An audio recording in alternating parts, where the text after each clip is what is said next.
Hello everyone, how are you doing? This is MD Tech here with another quick tutorial. In today's tutorial, I'm going to show you guys how to go about logging into your TikTok account if you've signed out. So this should hopefully be a pretty straightforward process here, guys. And without further ado, let's go ahead and jump right into it.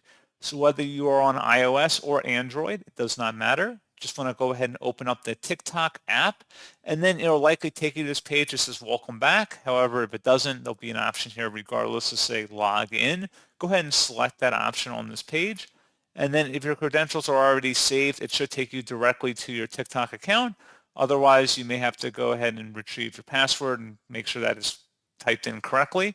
So pretty straightforward process, guys. And as always, thank you for watching. I do hope I was able to help you out, and I do look forward to catching you all in the next tutorial.